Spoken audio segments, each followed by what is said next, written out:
July 14th, 1187, near the Sea of Galilee, the Battle of Hattin is fought, the pivotal moment in the history of the Crusades, fundamentally altering the balance of power in the chaotic Holy Land. Commanded by Guy of Lusignan, the Crusader forces of the Kingdom of Jerusalem face the formidable army of the great Saladin, the Sultan of Syria and Egypt. Utilizing strategic brilliance and superior coordination, Saladin lured the Crusaders into the arid terrain of Hattin, where the overwhelming heat and scarcity of water debilitated the heavily armored knights. The ensuing clash resulted in a decisive victory for Saladin and the Muslim forces, and King Guy of Lusignan was captured. The other Crusaders massacred. This catastrophic defeat shattered the morale of the Crusader states and culminated in the swift fall of Jerusalem, the igniting of fervent mobilization towards the Third Crusade to take back what they lost. The Battle of Hattin not only showed the effectiveness of Saladin's military strategy, but also highlighted vulnerabilities of the Crusader forces to this point overlooked. It was a turning point that reshaped the geopolitics of the Middle East and intensified the enduring conflict between the Christian and Muslim powers. Welcome to the channel, everyone. Today we talk about one of the great battles of the Crusades, the Battle of Hattin. It's quite interesting, I think. Now, before we get started, of course, like and subscribe, all that good stuff. Not going to go on about that. But if you feel the need to do so, then do it and you'll get more of this kind of content. Anyway, let's get straight into the video and take you back about 950 years or thereabouts.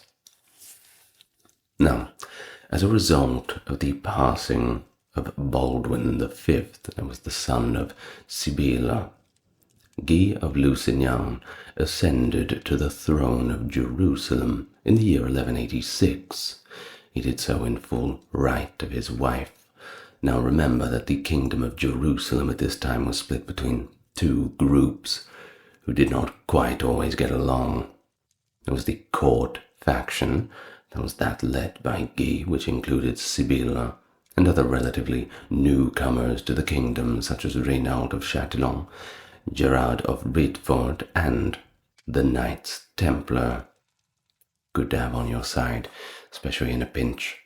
There was also the nobles faction, which was more of an economic spearhead to the political movements within the Kingdom of Jerusalem.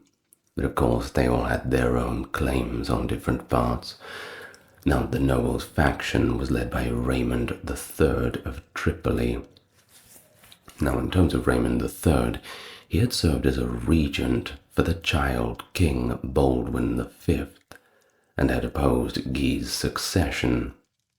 The rival faction was led to the court partly by Raymond III of Tripoli, who had supported the claim of Isabella, that was Sibylla's half-sister, and also Humphrey IV of Toron, who was also Isabella's husband. You can see how this gets very complicated.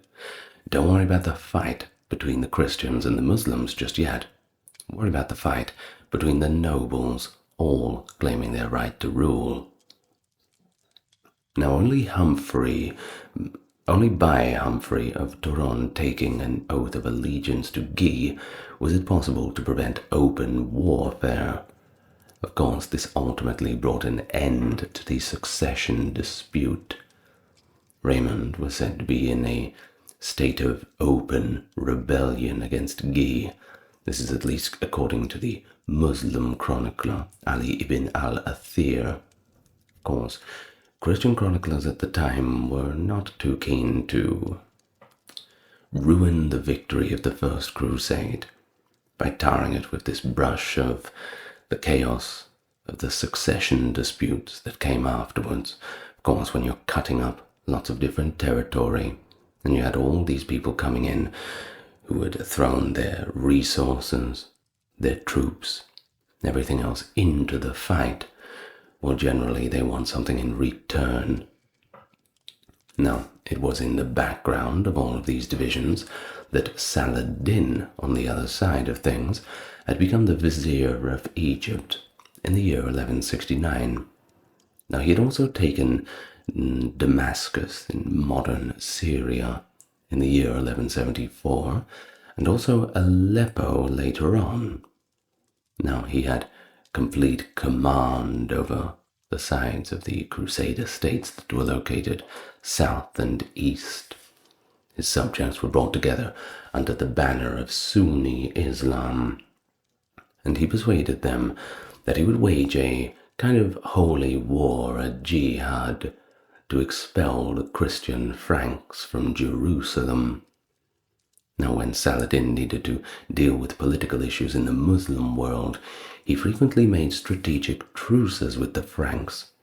Now, in 1185, one of these truces was made, and this was pretty common, because it wasn't just in the Crusade times that you had Christians fighting Muslims, but you had these smaller claimants in between.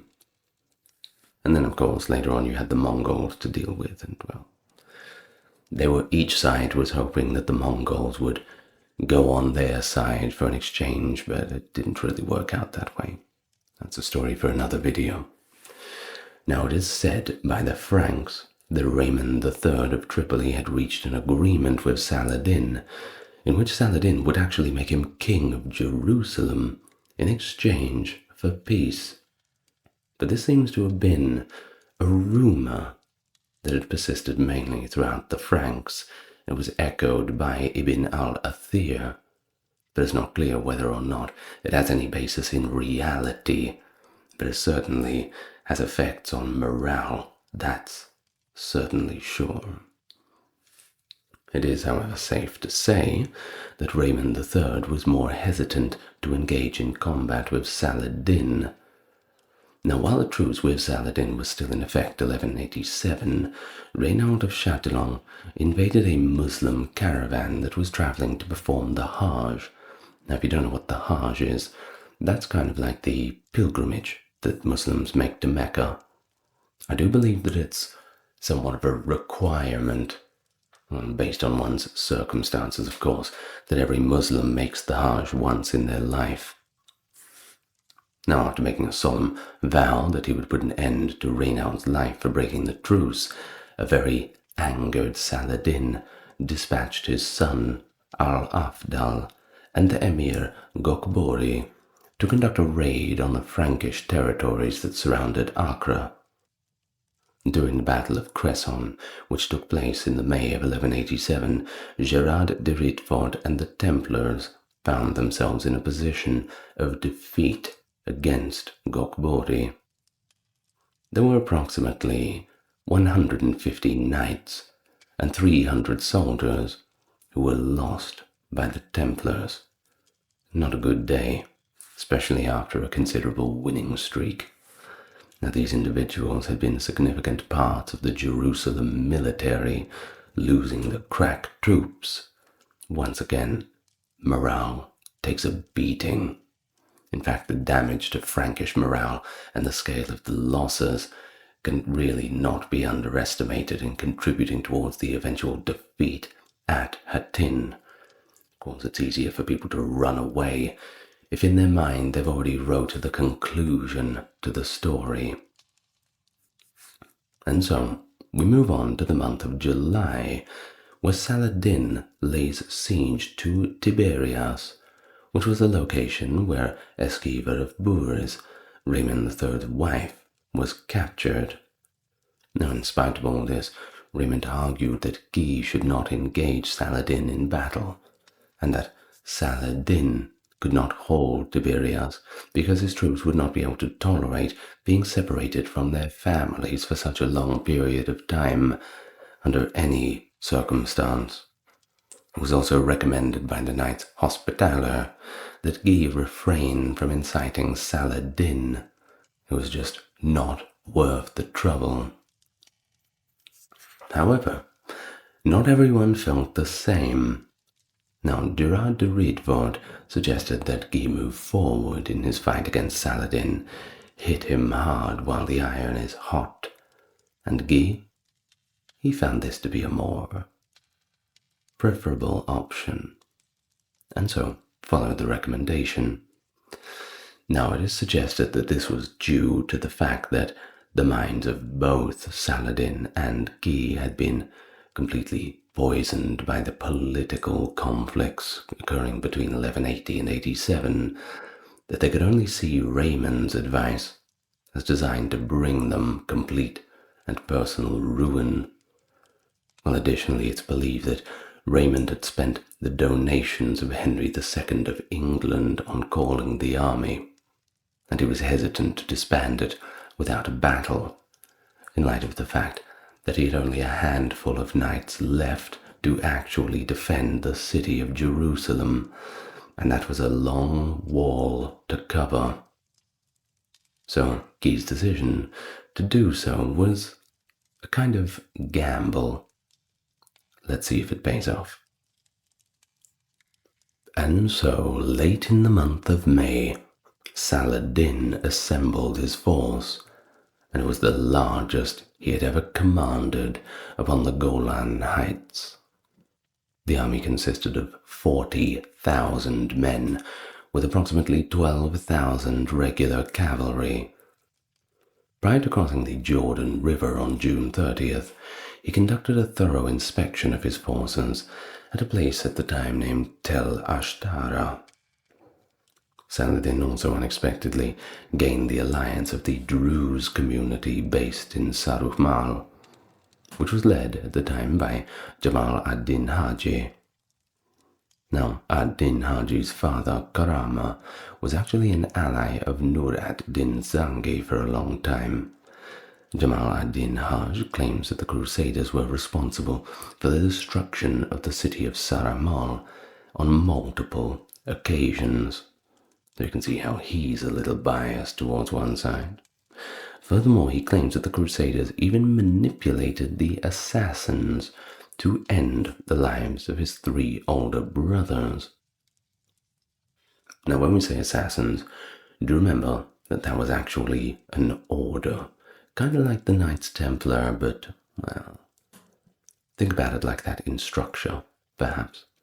We don't use this term as a blanket term, we refer to a specific group. Mercenaries. And back to Godbori, he commanded the left side of the army of Saladin. Saladin himself was right at the center, along with his nephew, Taqi ad-Din, also known as Al-Muzaffar Umar, commanded the right flank of the army. Saladin's army was organized as a center and 2 wings, respectively. Now, as for the Crusader army, well, they gathered at La Saforée, a position that was well watered and even had a small castle. In the past, this location had been used as a kind of mustering point in the event that Muslim incursions from the east occurred. The alarm bells ring, everybody meets at La Saforée. But on this particular occasion, the Crusader force was comprised of approximately 18 to 20,000 men, with 1,200 knights hailing from Jerusalem and Tripoli, as well as 50 who were representing Antioch. Even though the army was on the similar side compared to Saladin's, it was significantly larger than the Crusaders' typical army configuration.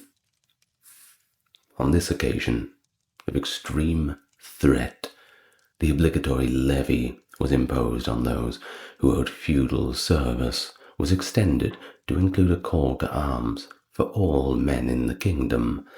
Anyone who was physically capable of fighting had to go. No exceptions. None of this saying, oh, but I'm a baker and who's going to bake the bread, or, what about my dodgy hip or my terrible knee that I've been having trouble with. No, if you could pick up the sword or the spear, you were going. Well, Raymond and Guy met with the majority of the Crusader army at Acre after they had reconciled their differences. According to some European sources, in addition to the knights, there were a great number of lighter cavalry and possibly 10,000 foot soldiers. These soldiers were supplemented by crossbowmen from the Italian merchant fleet and a large number of mercenaries who were hired with money that was donated to the kingdom by Henry II, King of England, who was doing well enough taxing the living daylights out of everybody that he could afford to donate that much money.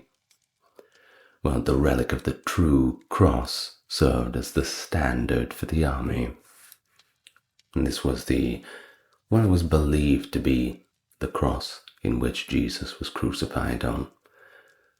A little bit of debate towards that, but certainly helps with the morale, and that's the main point.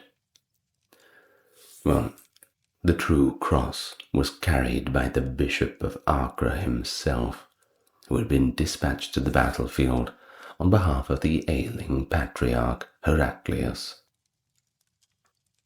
In order to convince Guy to move his field army away from their secure fortified encampment, which was situated by the springs of La Saforée, which were an important source of water in the area, Saladin came up with a little bit of a clever idea.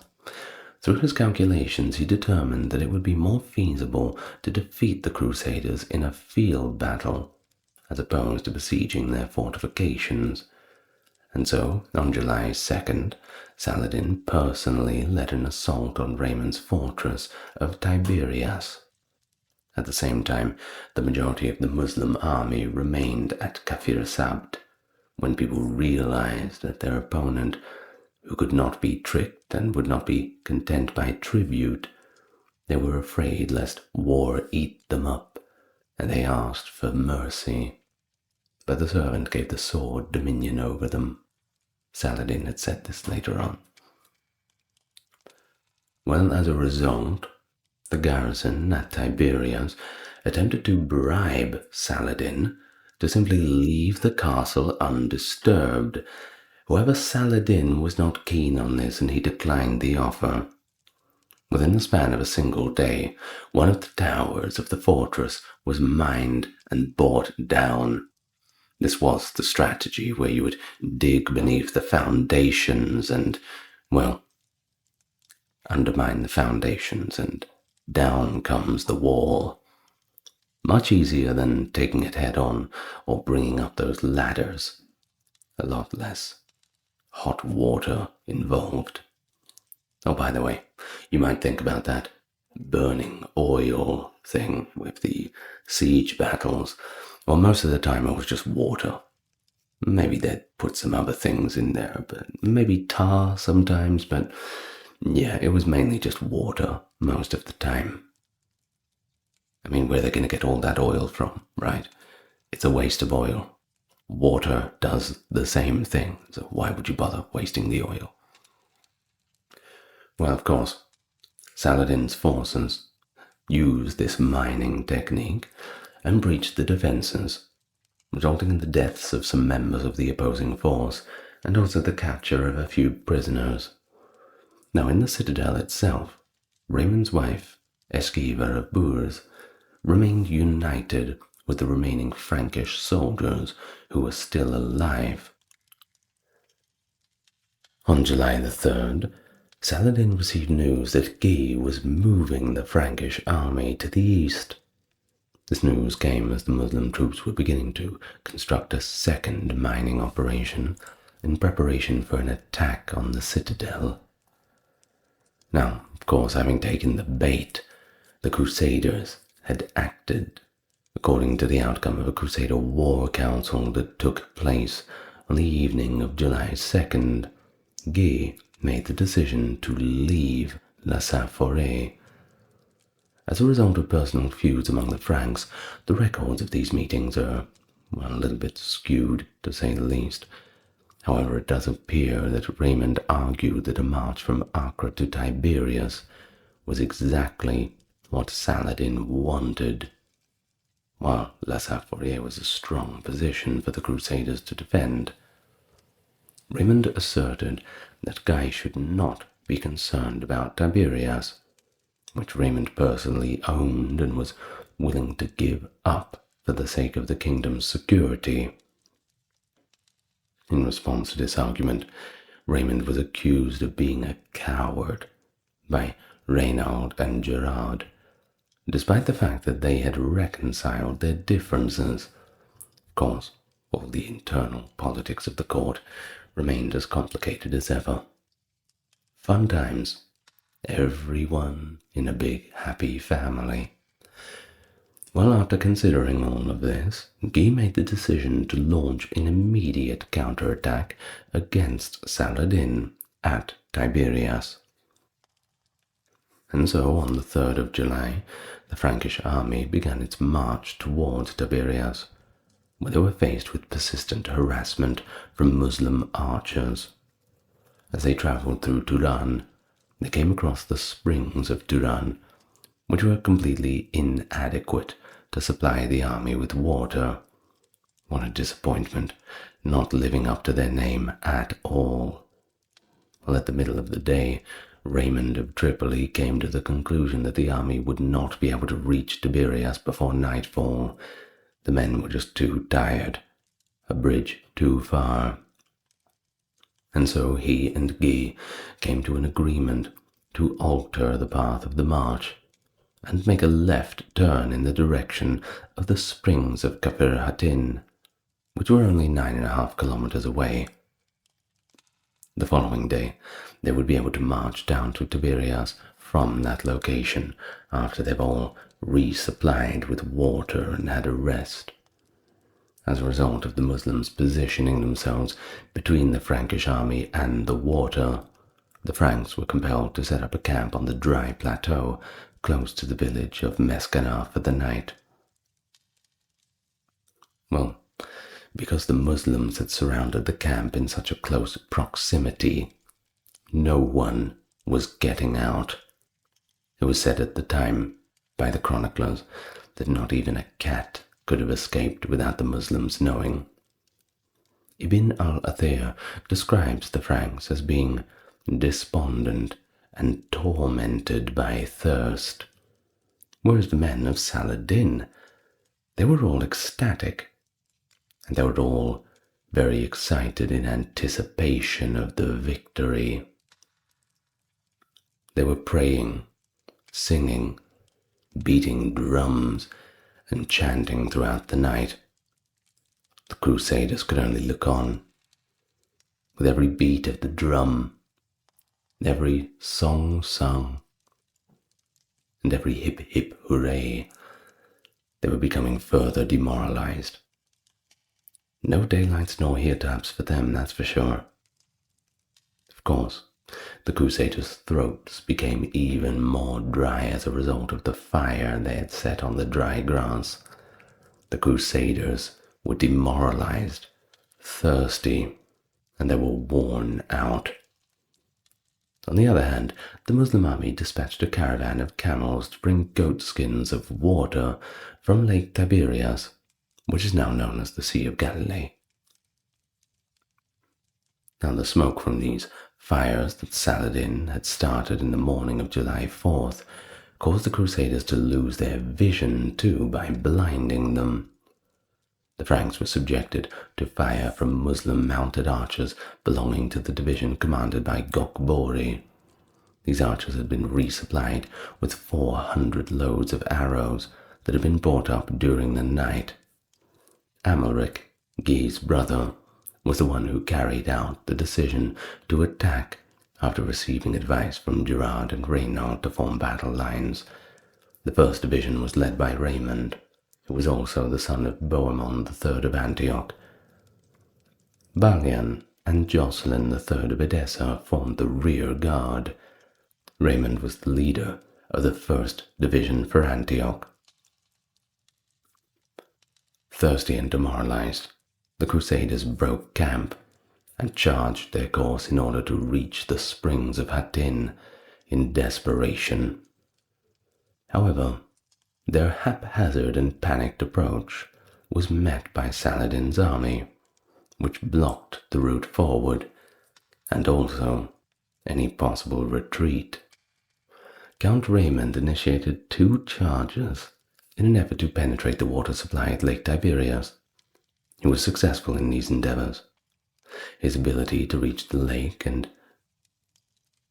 made his way up to Tyre was made possible by the second of these situations. Now, considering that Raymond had gotten away, Guy's situation had become even more precarious. A significant portion of the Christian infantry had effectively deserted the battle by fleeing in large numbers onto the Horns of Hattin, where they did not participate in the conflict any further. As a result of being overpowered by thirst and wounds, a significant number of Guy's soldiers were sacrificed without resistance on the spot, while the remaining soldiers were taken prisoner. These individuals were in such a precarious situation that 5 of Raymond's knights were taken to the leaders of the Muslim community and pleaded with them to be executed in a more merciful manner, an end to the suffering. A second attempt was made by Guy to set up the tents in order to obstruct the Muslim cavalry. The Christian knights and mounted sergeants continued to fight, despite the fact that they were highly disorganized. Now, despite 3 desperate charges on Saladin's position, each more desperate than the last, the Crusaders were eventually broken up and defeated. It occurred despite the fact that they were surrounded. An eyewitness account of this is given by Saladin's 17-year-old son, Afdal. It is quoted by the Muslim chronicler Ibn al-Athir. When the king of the Franks, Guy, was on the hill with that band, they made a formidable charge against the Muslims facing them, so that they drove them back to my father, Saladin. I looked towards him, and he was overcome by grief and his complexion pale. He took hold of his beard and advanced, crying out, "Give the lie to the devil." The Muslims rallied, returned to the fight, and climbed the hill. When I saw that the Franks withdrew, pursued by the Muslims, I shouted for joy, "We have beaten them!" But the Franks rallied and charged again, like the first time, and drove the Muslims back to my father. He acted as he had done on the first occasion, and the Muslims turned upon the Franks and drove them back to the hill. Again I shouted, "We have beaten them!" But my father rounded on me and said, "Be quiet. We have not beaten them until that tent Guy's falls." As he was speaking to me, the tent of Guy fell. The Sultan dismounted, prostrated himself in thanks to God Almighty, and wept for joy. Raynald of Châtillon and Guy of Lusignan were brought to Saladin's tent while he was already there. Although Saladin offered Guy water, which, according to Muslim culture, was a sign that the prisoner would be spared, Guy was unaware of this aspect of the situation. Guy handed the goblet to Raynald, but Saladin grabbed it from him and said, "I did not ask this evil man to drink," and he would not save his life by doing so. Raynald was unable to prevent Saladin from taking the goblet away from him. In the following step, he accused Raynald of violating the truce. According to a number of accounts, including one written by Baha al-Din, Saladin himself carried out the execution of Raynald by the means of a single blow from his sword. The fact that Saladin struck Raynald is documented by other sources as a signal to his bodyguards to behead him. Guy was under the impression that he would also be beheaded, but Saladin had reassured him, apparently speaking the words directly face to face, "Kings do not kill kings." Reportedly, the true cross was repositioned on a lance and in an inverted position, and then transported to Damascus. Guy of Lusignan, the king of the Crusaders, was taken as a prisoner to Damascus and eventually granted his freedom later on in the year 1188. Meanwhile, the other noble captives were eventually ransomed. Immediately following the execution of Raynald of Châtillon, Saladin issued an order that the remaining captive barons be spared and treated with compassion. That is, of course, with the exception of the Grand Master of the Temple. All 200 of the Templar and Hospitaller knights who had been taken prisoner were put to death because Saladin had given the order personally to do so. A decapitation was used as the method of execution. According to legend, one of the victims was Saint Nicasius, a Knights Hospitaller, who would later be revered as a martyr by the Roman Catholic Church. Saladin ordered that they should be beheaded, choosing to have them dead rather than in prison. With him was a whole band of scholars and Sufis and a certain number of devout men and ascetics. Each begged to be allowed to kill one of them, and drew his sword and rolled back his sleeve. Saladin was sitting on his dais. The unbelievers showed black despair. According to Imad ed-Din, Saladin's secretary. Additionally, on Saladin's orders, captured Turcopoles, which were mounted archers who were recruited in the local area and employed by the Crusader states as mercenaries, were also executed. Saladin believed that the Turcopoles were Christian converts from Islam, which was a crime that was punishable by death according to the form of Islamic jurisprudence that was followed by the Ayyubid state.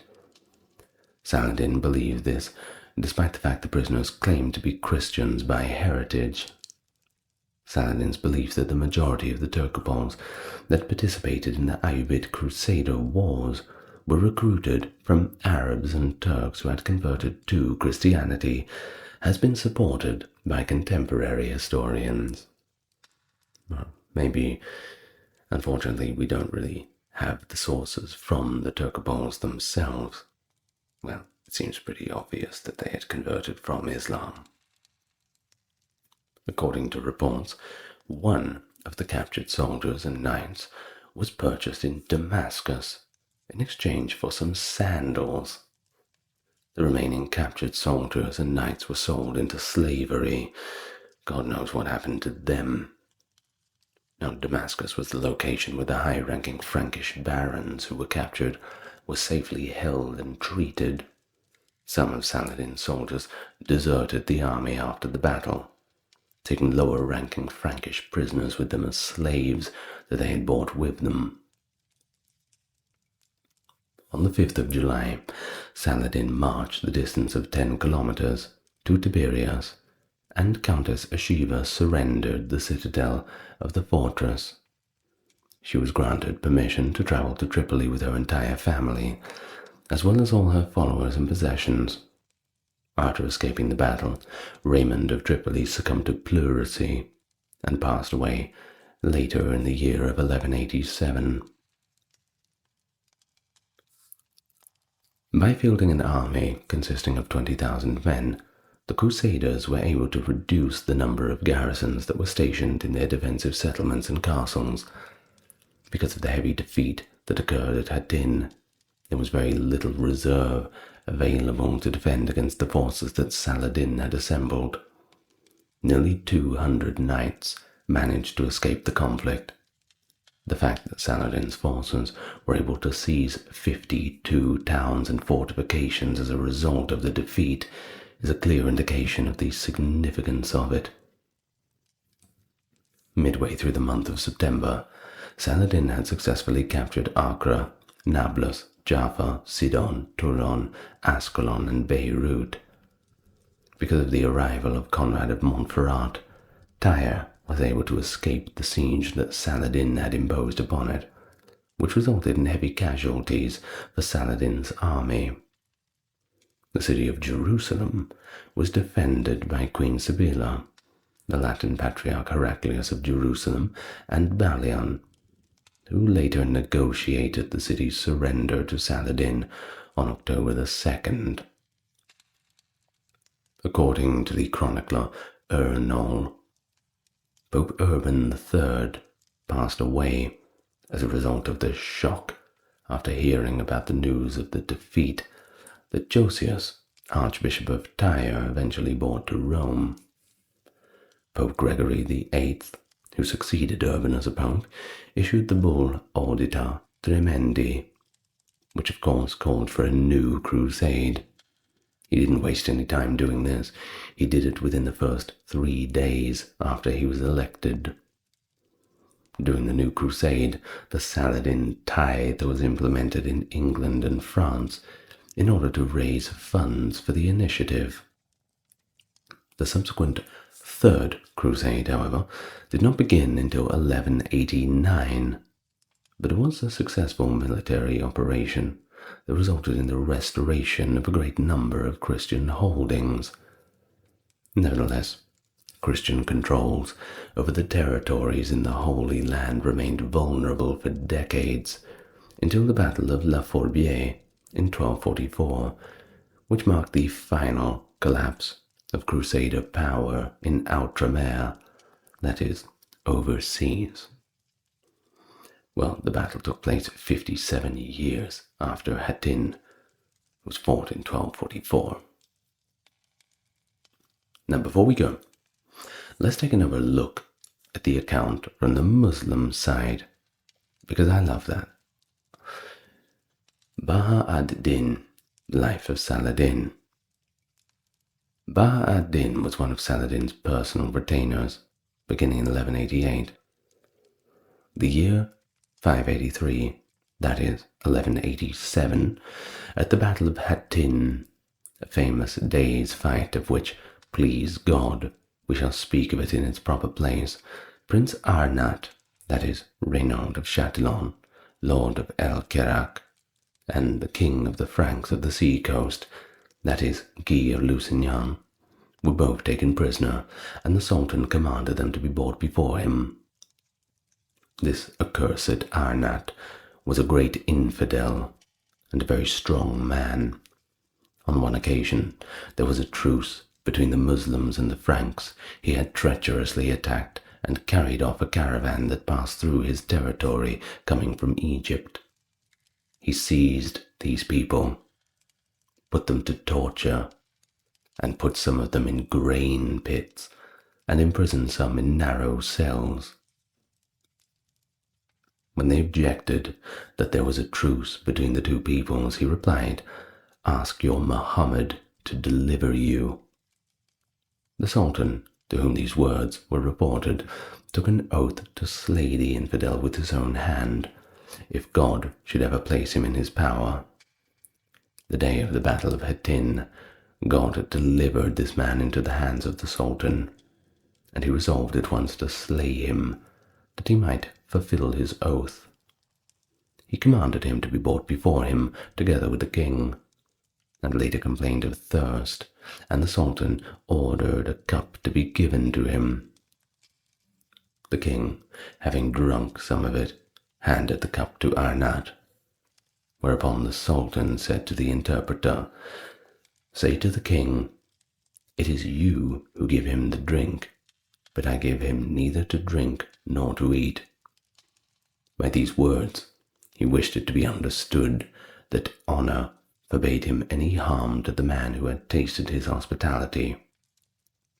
He then struck him on the neck with his own hand to fulfill the vow he made. After this, when he had taken Acre, he delivered all the prisoners, to the number of about 4,000, from their wretched durance, and sent them back to their country and their homes, giving each of them a sum of money for the expenses of his journey. This is what I have been told by many persons, for I was not present myself when it took place. End of the account from Baha ad-Din, The Life of Saladin. Alright, with that we are at the end of the video for today.